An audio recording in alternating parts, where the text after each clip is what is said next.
In the first hour, we were basically recapping, the big turn that Susan Collins took. And we should say in voting to confirm Kavanaugh, and we're a little bit behind it, but this is, I think that moment when she, over that 24-hour period, I guess, had decided to vote for Kavanaugh, there was a lot of things that became clear. I mean, you wrote this piece that it's the party's final surrender to Trump. And, along those lines, not only is Susan Collins capitulating to not just Donald Trump, but Trump-isms, right? Like Brett Kavanaugh was the first, it seems to me.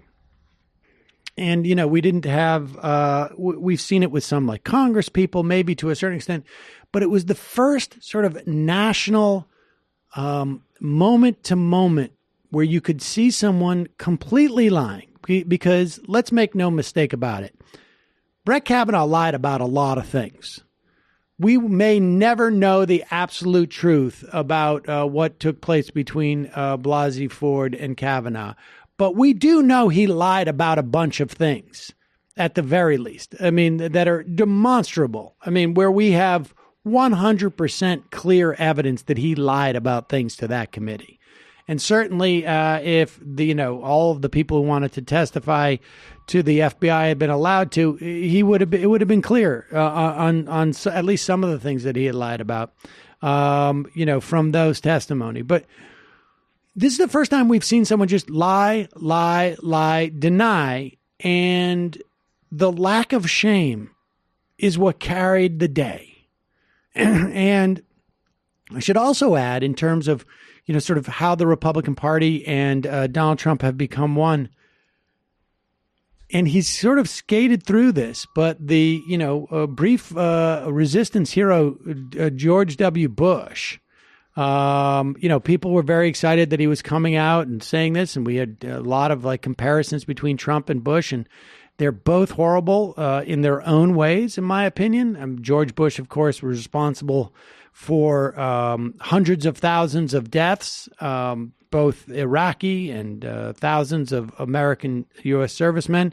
And so, in many respects, Bush may be still in the lead. Trump has plenty of time left to catch up. But George Bush called Susan Collins reportedly a half a dozen times to convince her to vote for Brett Kavanaugh. The circle is complete in many respects. And I guess the question is now we're looking at the fallout. We were told that Republicans were getting, had been awoken with Brett Kavanaugh. But what do they do now that their reason for aggrievement is been satiated in some respects? Well, I think that's the reason why you're seeing Mitch McConnell and Fox News, that they've gone nuts with this, Trump too, talking about, this angry mob, this vicious, wild, group right. of Amazonian, rape survivors, running through the streets, apparently. That's, that they're trying to turn this into, look at, these crazy people are coming. Now, it's very interesting. They call that group, of these protesters in the Capitol last week, an angry mob, whereas the people literally carrying tiki torches and screaming, "Jews will not replace us," and literally murdering a protester, they were very fine people, in Trump's words. Right. So, we can kind of see the contrast there. But that's what they're trying to do. They're trying to gin up their people. They're trying to keep that level of excitement and engagement at a very fever pitch in order to get their people out. I mean, I've got to be honest. I have always thought, 4 weeks from the Kavanaugh thing to the election, that's a lifetime in Trump land. Who knows what's going to happen in between. But I do think that it's always been the case that Trump's people were going to come out and vote. I just don't think that Kavanaugh was ever going to have this. I don't think it had the galvanizing effect that people thought, Republicans generally vote. They're older, they got nothing better to do, they watch Fox News all day. This is their idea of fun, right? I mean, this is what they do for a good time, which is the problem, because the Democrats, we have a lot of young people and people with young families, and they're busy, and elections don't have quite the central place in their lives that they do for those Fox viewing, elderly senior people that vote Republican. So, I think they were always going to come out, because they always do. The difference is it's on the Democratic side where we're seeing a big difference in this election, or at least the polling suggests that, and all the previous special elections and primaries have indicated that Democrats are far, far more engaged than they usually are. Right. Now, after the Kavanaugh, confirmation, for some reason, this drives me crazy about the mainstream media. They were buying this hook, line, and sinker. Oh, the Republicans are engaged. They're going to come out and vote. The Kavanaugh bumps, they were calling it. And no, it's all it's all terrible and all this hand wringing.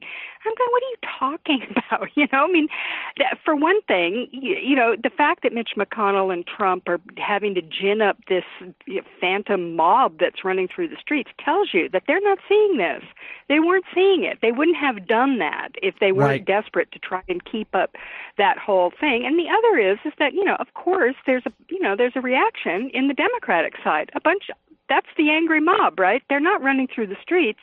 They're organizing, they're canvassing, they're voting. That's the angry mob.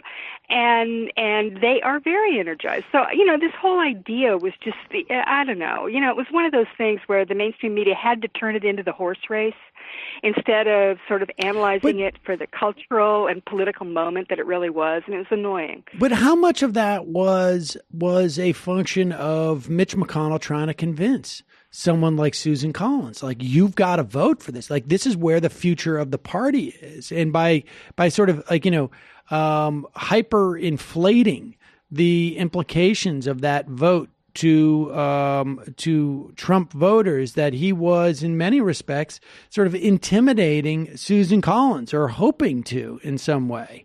And I wonder if that's not part of what we saw there. I don't know. It's an interesting question, because it certainly was effective at the end of the day.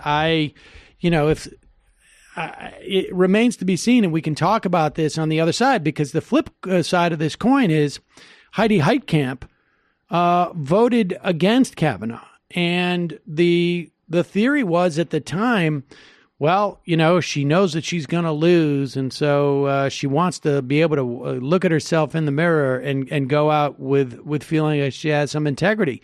But the fact of the matter is, it may be that vote that actually saves her. Although, in a somewhat ironic twist, the Supreme Court may have shut the door on Heidi Heitkamp's chances. Yep. We will talk about that when we return.